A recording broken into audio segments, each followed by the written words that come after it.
Welcome to your deep dive into the world of Psycho-Cybernetics. Ooh, exciting. We're going to be diving into excerpts from this Maxwell Maltz's book, Right. Psycho-Cybernetics, a new way to get more living out of life. Okay. Specifically looking at the sections on self-image, imagination, Right. and how to break free from those kind of like those sneaky self-limiting beliefs that we all have We all have them. that are holding us back. Right. So our mission today is to extract the golden nuggets Okay. from Maltz's work Yeah. and figure out how we can apply them to level up our own lives. Sounds good. So I think one of the most intriguing things about this book Yeah. is this idea that our self-image Hmm. is like this, acts as a self-fulfilling prophecy. Absolutely. It shapes our experiences and our outcomes. You know, he doesn't just throw that concept out there, right? Yeah. He actually uses examples from his own life Oh, yeah. to back it up. And I Yeah. think they're pretty compelling examples. Right. So he was a plastic surgeon, right? Mhm. And he witnessed firsthand how just physical changes often led to these really profound shifts in his patients' personalities, Oh, wow. which is pretty interesting. That's fascinating. Yeah. It wasn't just about improved appearance, right? Right. He saw cases where shy individuals became these confident leaders Yeah. after facial surgery, Yeah. right? Yeah. Or even individuals with a history of criminal behavior even transform their lives after a physical change. Yeah. So it's like something shifts in their mind, right? Right. Beyond just how they look in the mirror. Yeah. And that's really, I think, what fascinated Maltz. Yeah. He realized that there's this deeper mental image that we'd hold of ourselves, right? Sure. This self-image, and it has this incredible power Right. to shape our reality. So if we believe we're capable of success, Yeah. we're more likely to act in ways that support that belief. Is that kind of what he's saying? Exactly. Maltz really argues that we tend to act like the person we conceive ourselves to be. So if our self-image is one of limitation or failure, Right. we often unconsciously sabotage our own efforts, even if we consciously desire success, Oh, wow. which is a kind of a sobering thought. Yeah, that makes you wonder how many of us are unknowingly holding ourselves back. Right. This negative self-image. It really is. And that's why I think one of the most powerful tools that Maltz offers is this idea of changing our self-image through imagination. Now, when you say imagination, you're not just talking about Right. daydreaming, right? No. He's talking about something very specific. Okay. He calls it creative mental picturing. Okay. He's basically arguing that our nervous systems, the human nervous system, can't actually tell the difference Oh, wow. between a vividly imagined experience and a real one. So our brains react the same way to something we imagine as something that actually happens. Yeah, that's exactly what he's saying. Wow. And he points to all these examples of these really famous individuals, right? Okay. For example, Capablanca, the chess champion, right? Right. He would meticulously visualize all of his moves Right. before a match. Wow. Or Conrad Hilton. As a child, he played hotel operator long before he ever owned any hotels. So are you saying that by vividly imagining ourselves achieving a goal, Yeah. we're essentially programming our nervous system for success? In essence, yes. Wow. It's like we're giving our subconscious mind a blueprint Okay. for the reality that we want to create. This is where it starts to get really exciting for me. Right. If we can tap into this power of imagination Yeah. to change our self-image, I mean, what's stopping us from achieving anything we desire? Well, and Maltz does acknowledge this, that there are often these mental blocks, right? That prevent us from fully harnessing this power. He refers to them as false beliefs or negative self-suggestions. Oh, yeah. These are those deeply ingrained thoughts Yeah. that tell us that we're not good enough, or we're not smart enough, or we're not capable enough. He compares it to being hypnotized, right? Yeah, he says they act like hypnotic suggestions, right? Oh, right. That limit our potential. He uses this, it's a brilliant analogy, actually. Yeah. He uses the example of a person gripping a dynamometer, right? Okay. And he's basically suggesting that, hypnosis didn't make the person physically stronger. Okay. It simply removed the mental block that was preventing them from accessing their full strength. So how do we break free from these self-imposed limitations, how do we dehypnotize ourselves from these beliefs that are holding us back? So Maltz really emphasizes the importance here of rational thinking. Right. He argues that while imagination is powerful, Yeah. we need to also guide our subconscious mind, right, with clear and logical thoughts. He quotes Dr. John A. Schindler, who said that the key to happiness is learning how to control your present thinking to produce enjoyment and not dwell on the past, right? So it's not just about positive thinking. Yeah. It's about being mindful of like the thoughts that we're feeding our subconscious. That's a great way of putting it. It's about recognizing those negative thought patterns and like actively challenging their validity. So like ask yourself, is there any evidence to support these beliefs that I'm having? Right. Oftentimes the answer is no. they're just habitual thoughts, right? They're not facts. So how do we replace those negative thoughts with more empowering ones? It takes some conscious effort and practice. So start by becoming aware of that negative self-talk, right? Right. Notice when those limiting beliefs pop up. And then consciously choose a more positive and empowering belief to replace it. So like if I catch myself thinking, I'm not good enough to get that promotion, I should immediately counter it with something like, I am capable and deserving of success. Exactly. Okay. It might feel a little awkward at first, but with consistent practice, you can literally like rewire your thinking. Now, this brings up another key aspect of Maltz's work. Yeah. His concept of like the success type personality. He lays out this intriguing acronym, SUCCESS. Okay. Can you break that down for us? Yeah, so each letter represents a trait that Maltz believes contributes to this like success-oriented mindset, right? Okay. So the first one is sense of direction. So you need a really clear vision of what you want to achieve. Then there's understanding both of yourself and of others, and that really fosters empathy and effective communication. And what about courage? I imagine that plays a big role. Absolutely. Courage is essential for taking risks, stepping outside your comfort zone, and just persevering through challenges. Okay. So you definitely need courage to be successful. I'm curious about the charity part of the equation. Right. How does that fit in? You know, he links charity to our feelings about ourselves. Okay. He suggests that feeling charitably towards others actually boosts our own self-esteem. Okay. Because we start to recognize our interconnectedness as human beings. Right. And of course, the last three traits are, I think, pretty self-explanatory. Yeah. Esteem, self-confidence, and self-acceptance all play a vital role in building a healthy and successful self-image. Exactly. And I think it's important to remember that developing these traits is an ongoing process, right? It's not about achieving perfection. It's about continually striving for improvement. So we've set our goals. We're practicing mental picturing. We're challenging those negative beliefs. And we're cultivating these success traits. Yeah. What's the next step? Well, Maltz really emphasizes the importance of like relaxation and letting go. He references William James's Gospel of Relaxation, which basically highlights how like modern society's over-reliance on the conscious mind often leads to like tension and anxiety. So we need to quiet that mental chatter. Yeah, exactly. And give our subconscious mind space to work its magic. That's a great way of putting it, yeah. He suggests like doing one thing at a time. To avoid like mental overload, right? Yeah. He's a big advocate for sleeping on it, right? Yeah. Letting our subconscious mind kind of process things while we rest. Yeah, absolutely. Yeah. And he even talks about things like learning to relax your body on command. Yeah. Creating a mental quiet room to retreat to. Yeah. And even like visualizing yourself, like blowing off steam like a geyser.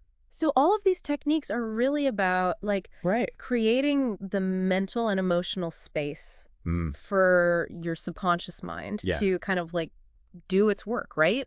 Unimpeded by like conscious interference. So we're essentially just telling our subconscious, okay, we trust you, now go create this reality that we've envisioned. Exactly. But, you know, life isn't always smooth sailing. Right. Of course not. What about those like inevitable challenges and setbacks that we all face? How does Psycho-Cybernetics address those? So that's where he introduces this concept of turning crisis into opportunity. Okay. He believes that even difficult experiences can be catalysts for growth if we approach them with the right mindset. He uses the analogy of like shadow boxing, right? Yeah. Practicing in like a low pressure environment to prepare for the real deal. Yeah.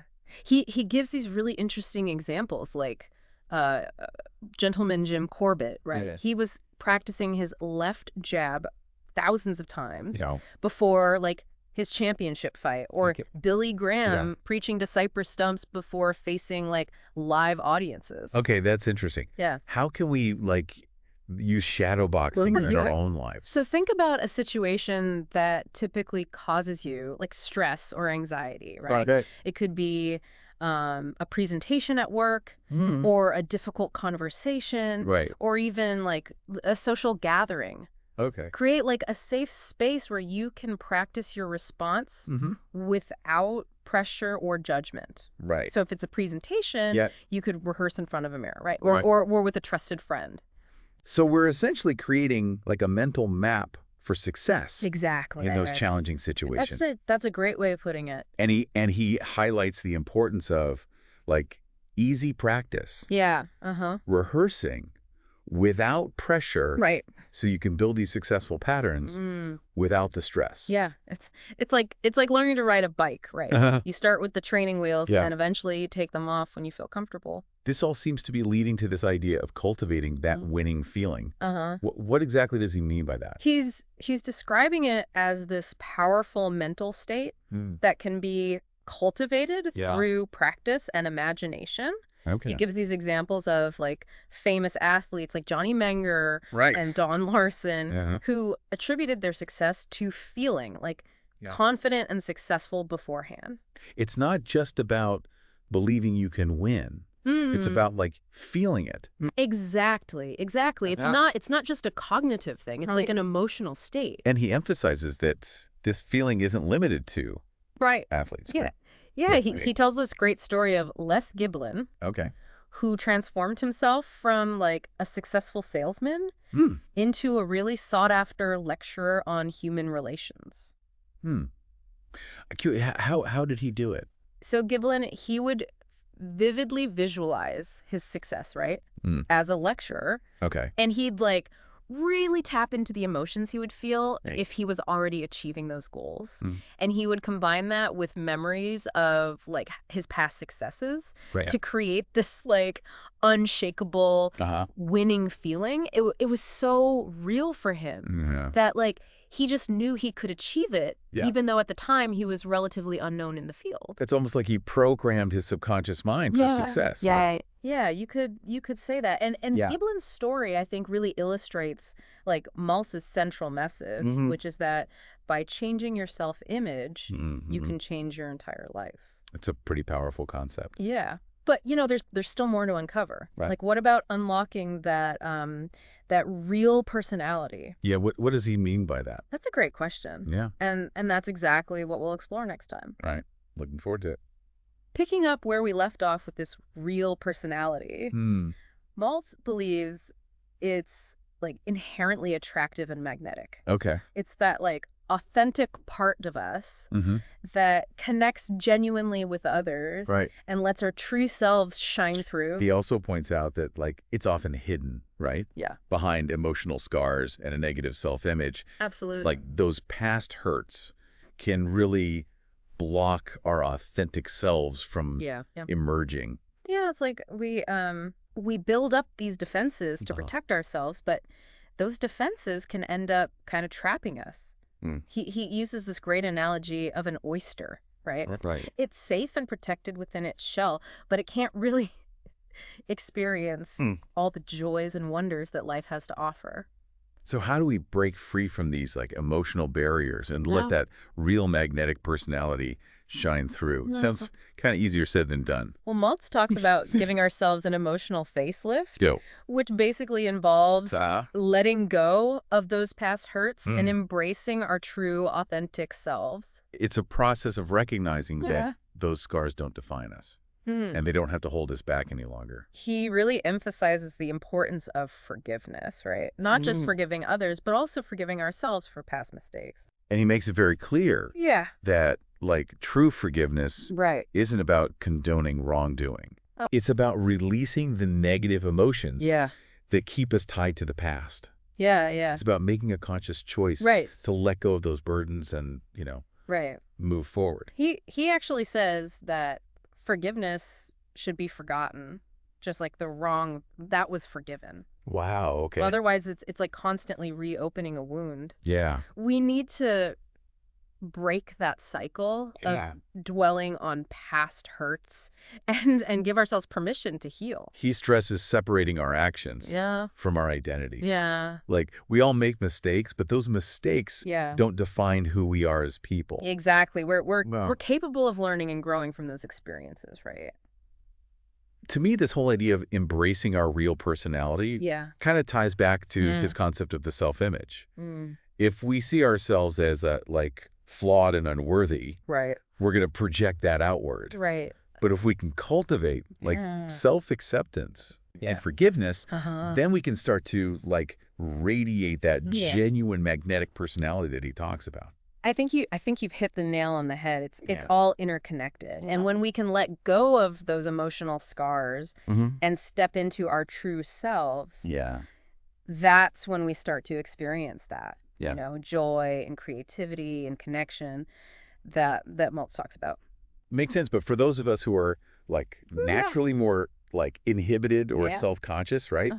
How do we actually turn up the volume on that self-expression? How do we put this into practice? So that's where Maltz's ideas about disinhibition come in. He suggests that too much inhibition can stifle our creativity and prevent us from fully expressing ourselves. But isn't there a danger in being like too disinhibited? Yeah. Where's that line between like healthy self-expression and like recklessness? Yeah, that's a great question. And Maltz does acknowledge that there needs to be a balance, right? He's not advocating for like throwing caution to the wind and just like acting impulsively.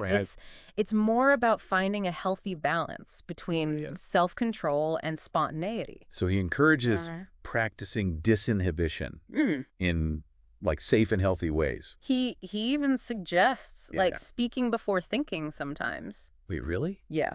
I'm trying to picture how that works. Of course he's not talking about like blurting out whatever pops into your head.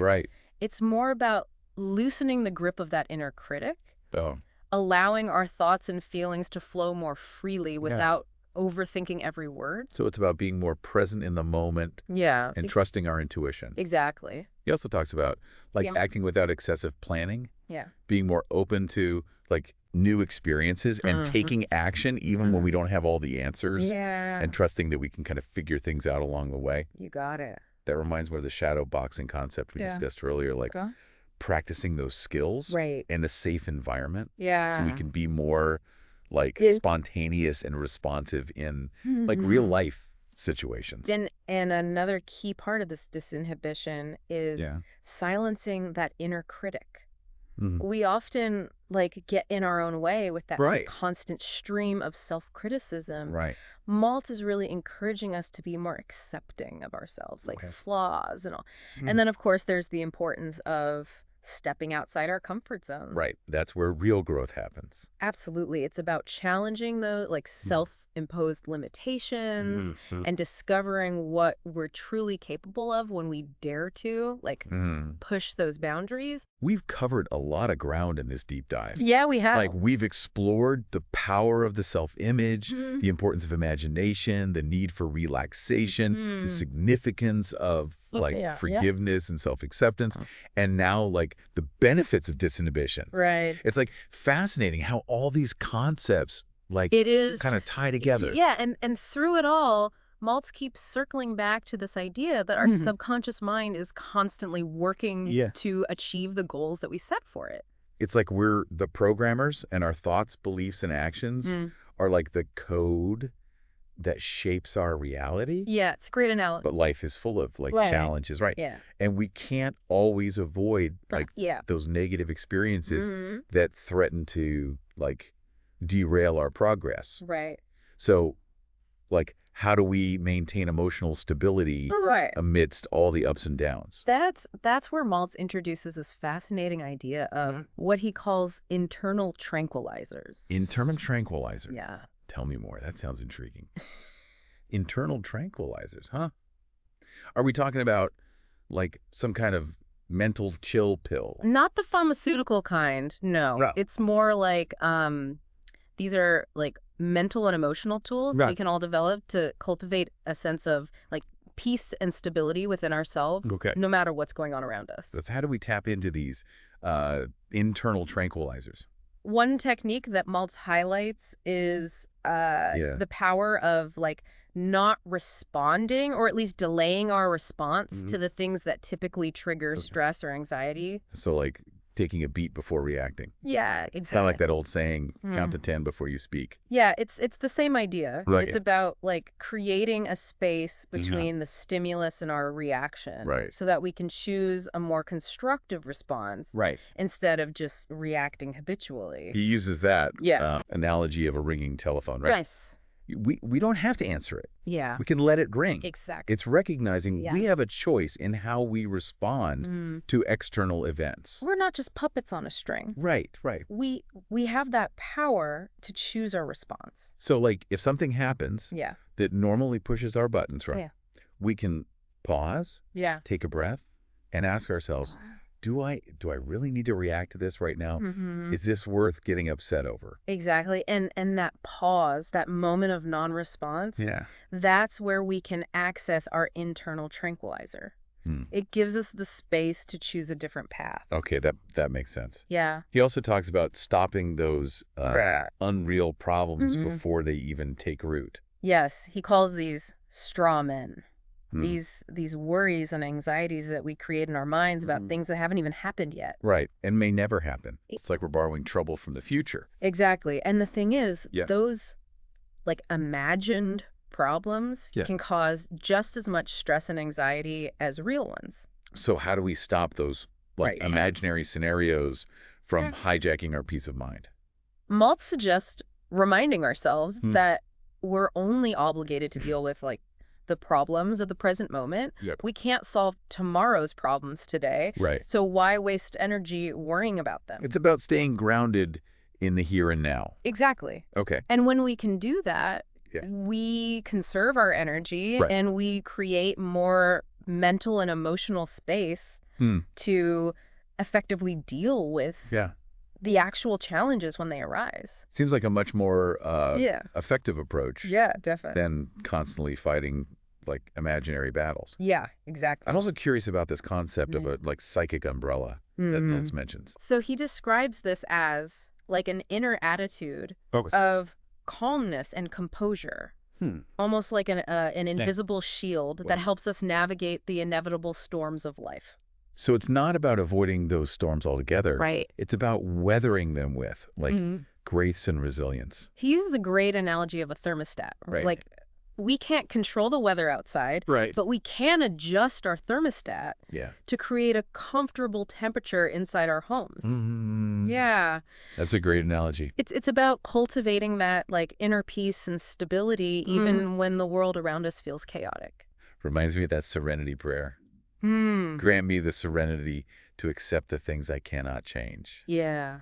The courage to change the things I can. And the wisdom to know the difference. That's a perfect connection. Right. It's about recognizing what we can control. Right. Our own thoughts, our attitudes, our responses. And this all kind of ties back to that core concept of the self-image, doesn't it? Absolutely. If we can cultivate, like, a strong, resilient self-image, we're better equipped to handle those inevitable ups and downs that life throws our way. It all comes back to that self-image. And this brings us to like the final and perhaps most crucial element of Maltz's philosophy. Okay. Recognizing that, like, our true source of power and healing lies within. He calls it life stuff. Life stuff. That sounds kind of mysterious. Yeah, it's a bit of an ambiguous term. Okay. He's essentially referring to that innate life force within each of us, Right. that capacity for like healing and growth and regeneration that we all possess. Right, right. He draws on the work of Dr. Salih, Okay. who really studied stress and its impact on the body. Didn't Salih, like, discover that the body has this incredible ability to, like... Yeah, adapt and heal itself, even under, like, extreme stress? That's right. Okay. And Maltz is suggesting that we can tap into this innate healing power by, like, cultivating a positive mindset. Right. Focusing on things that, like, nourish and support our well-being and trusting in our own resilience. He also emphasizes the importance of, like, faith, right? Yeah. Not necessarily in, like, a religious sense, but more about, like, the power of belief to shape our reality. Exactly. It's about, like, having faith in ourselves, in our ability to, like, overcome challenges, and in the power of our own minds to create the life that we desire. It's a really beautiful and empowering message. That is. It seems to, like, weave together all the concepts we've explored in this deep dive. From, like, the power of the self-image to the importance of, like, imagination, relaxation, forgiveness, disinhibition, cultivating those internal tranquilizers. It all points back to that that central idea. Right, that we have the power within us to shape our own reality. It's been a fascinating journey exploring the world of psycho-cybernetics. I think listeners will walk away from this with a whole new perspective on their own potential and, like, the power of their minds. And as you go forward from this deep dive, I encourage you to, like, reflect on those areas of your life where you feel, like, limited or stuck. Right. Ask yourself, what, like, limiting beliefs am I holding on to? What would it take for me to step into a more empowering self-image? Those are really powerful words to end on. Thank you. Thanks for joining us on this deep dive into psycho-cybernetics. Yeah, thanks for having me. Until next time, keep exploring, keep growing, and keep believing in the power within you to create the life you truly desire.